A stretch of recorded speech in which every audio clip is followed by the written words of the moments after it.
Hey guys, and welcome back to another review of Yakko's Reviews. Today we're going to be looking at two movies of Boomerang Month we haven't really checked out yet. For your viewing pleasure, last week was Danger Mouse themed, and we had not much to explain for movies, but for this week, we have Tom and Jerry, the Spy Quest, which is sort of similar to, Danger Mouse because it's a spy movie. So I will take this opportunity to talk about it and review it. This movie is basically about Tom and Jerry crossing over with Jonny Quest. I know, right? We're big fans of Jonny Quest. Big fans. As opposed to how it works in here, let's just take a look at the story itself. The story is that, Dr. Zim has hired these cats to go after Jonny Quest and his friends. They kidnap Dr. Quest, and they have to find out information from him. The usual, but I really thought they were going to go a different route and kidnap Johnny instead. And him as the bait, which was going to happen, but instead they go for his dad instead, which is very interesting. I think something happens where instead of Johnny waking up, it was his dad, and he got captured. So Haji and Johnny, along with Tom and Jerry, have to try to save Dr. Quest and Race back. So it's just the two of them and Tom and Jerry saving the day on their own little solo mission. Yep.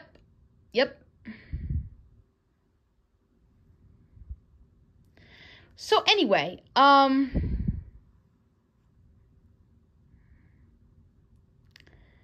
happens next?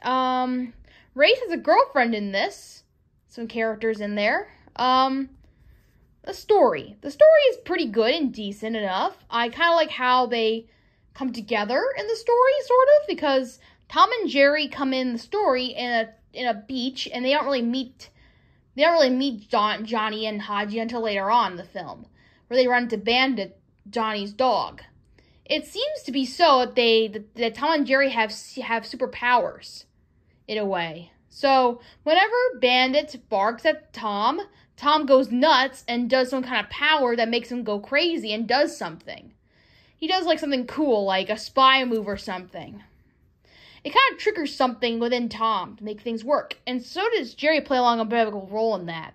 So I kind of like how they collided that kind of thing into the story a little bit, making Tom and Jerry the most probable useful tools for Johnny and Haji to use. So it's a very good way of colliding their spy differences together. So that's how they come together. It's not like just out of nowhere. And they actually work with each other to get this job done. It's not like they're just there for background use. They're kind of just there to be friends with Johnny. Unlike other times, they actually try to help. So I kind of like that they kind of mixed it in there a little bit. Just to give it a little charm. I also kind of like how they're in the theme song a little bit, too. The animation. The animation is, pretty good for what it is. It's okay. Unfortunately, I like it alright. I just wish they went for a more different route with the animation. Instead of doing a Tom and Jerry-esque type of animation, they should have done more like a Tom and Jerry they should have done more of a Jonny Quest animation. That way the action would look more interesting and way more fluent. It just looks like Johnny and Haji are kind of pasted on here. It doesn't look too good to me. But for what it is, it's okay. It's solid, but I liked it better if maybe it was in Jonny Quest style. That characters. Let's take a look at all the characters together. We have Johnny, who is pretty good. We got Haji, who is pretty good with his equipment and magic and stuff. He has limitation in this a little bit. We got Bandit, who does his power. Tom, who does his power too, and Jerry as well, that work together fluently. Dr. Quest, who is his own negative self, and also Race, who is also in here as well, and does a pretty good job at erasing his stuff and what he is to the group. And then we got the new character, a few new characters. We got Droopy in here, who does a little dance number with Race's girlfriend, who's in here. She doesn't really do much to accommodate the film. I wish she could have done more with the movie, honestly, to be honest with you. I would like to see more of her and like, what happened between her and Race. It's just kind of left, like, unexplained. I wish I got to see more of her a little bit more. Unfortunately, we don't get to see much of her at all. So, unfortunately, yeah, we don't get to see much. She does have to help Johnny and Hadji a little bit along the way, and she does appear at the very end of the movie, but other than that, not so much. I can say all the characters are very solid. Overall, the movie is definitely great to watch if you are a Johnny Quest fan, or just an average Tom and Jerry Hanna-Barbera fan. I say it's a really good watch. I would say, don't expect too much going in, though. It's just a little bit of taste of what you could enjoy with Tom and Jerry and Johnny Quest all together. I would want more, but hey, it's all we got, and I think it's worth watching. I think it's a fun thing to watch. So I would give it an 8 out of 10. Not the best movie I've seen, but still rather good. And then we went to our next movie, Tom and Jerry the Magic Ring. This one happens to be one of the better Tom and Jerry movies, if I remember correctly. And basically, I only seen bits and clips of this movie, so I don't really remember much of what it is exactly. But I do remember that the plot, which is where Jerry can't seem to get a ring off his head. He puts it on just for show, and he can't get it off. But it has magical powers. So, it protects him, and he does magical powers randomly all over the place. He goes by different variants to try to get it off. One of them includes Droopy at some point as well. And that's the story so far, and then shenanigans happens. The animation is not the best either. It's kind of scrambled a little bit, and, well, I guess it's okay for what it is. It wouldn't be the best. It's what you expect from a Tom and Jerry movie.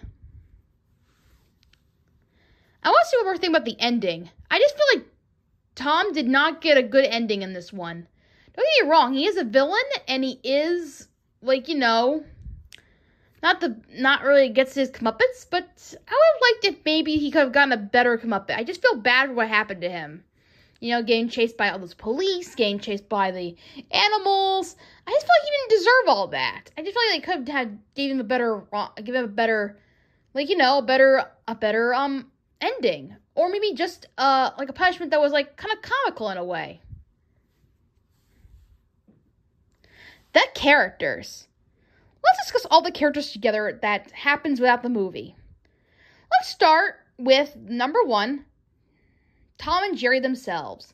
Tom and Jerry in this movie are actually really good for once. Instead of them being in the background the entire time, the movie is actually kind of centered around them. Them trying to get the ring off, and them trying to various ways to get it off, and helping people out, and running away from certain things, then chasing each other. It's actually a very good way of chasing Tom and Jerry together. It's like one of those classic Tom and Jerry cartoons, but stretched longer, like we always wanted. So I think with that, they had done a pretty well job of introducing the main characters. Now let's move on to the secondary main characters. We'll start with the jewelry guy. He doesn't appear much, but for what we can tell, he does do a very good job of saying, "Hey, what happened to my jewelry store?" I thought he was going to get mad later on after that. Like, I knew he would. And what else? There is the pet store owner girl. She's pretty funny. I like that she has all these animals in her pet store with all the lions and stuff. That's really funny. Let's see what else. There is the bulldog who's trying to get the ring for rich purposes. He is pretty funny. I kind of like his role in here. We got Spike and Tyke who appear chasing Tom at some point. Kind of randomly, to be honest. Usually they kind of just chase him for when they do something wrong. But this time it's just because he's a cat. Which is very surprising to me, actually, when I think about it. I guess we're trying to advance the plot a bit. Then we got Butch, who wants to get Jerry as a little snack. We also got, what else we got? We got the police. You see there's this kid that wanted Jerry so much, they want to give him as a pet. And so he's a brat, being a spoiled brat. He wants to get the mouse back with the police chasing him. It's a very big, chasing romp, let's put it that way. Like, let's just say, Tom's being chased by a mob. Yeah. Yeah, he got chased by the mob, and he won't be coming back anytime soon, I guess. What else happens? There are these two mice in the film.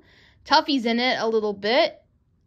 He helps out, but in the end, he ends up chasing these two mice that Jerry turns into cheese. Yeah, that's it on him, really. And it turns out the mouse, I guess it's just a little Easter egg, but, it's kind of weird. He looks a lot like Jerry's cousin. I don't think it's the same mouse, though. Yeah, I don't think so either. I think he's saying something else in the film, but in this, he's called someone else. I don't know, he bullies Jerry and doesn't even recognize him. I don't know if maybe he just doesn't recognize him because of the ring on his head, or maybe he just, I don't know. It's just kind of weird, to be honest. Yeah. Oh, well, and there's other mouse in here. I don't know if he's a cartoon or anything. Tell me in the comments below if you ever recognized this mouse from any Jerry cartoons, because I don't remember this guy. But anyway, I think it's kind of weird that he is a bully in this, considering he was a very faithful cousin to Jerry. And I feel like he's only bullying cats, so it's kind of off a character seeing him like this. I don't know. They just kind of used him as like, I wonder if they just if they just did what they did with Tuffy. They just kind of decided that they never met before, and they just had to make a different mouse out of him. To be fair, it just doesn't make any sense to me. Usually when Tuffy comes on screen, it's not like he's out of character. He's actually stays in character. It seems like they just put him in there and they didn't know what he was like at all. Yeah. Other than that, the movie's fine. I can say without a doubt that, well, it's an okay movie. I think it's worth a watch. Overall, it's probably I would say an 8 out of 10 would be a perfect choice, because, again, it's just like the same thing with the other one. Tom and Jerry's classic here. I think they're really good here. Unlike many other Tom and Jerry movies, they're always in the background. And in this, at least they're in the forefront, and they're actually showing an enjoyable movie. I would say it's a really cute, fun movie to watch, and it's classic, so I would love for you guys to watch it. So I highly recommend it. That's all the movies we have today, and we'll see you next time. And we'll get to those Nickelodeon movies soon. Bye!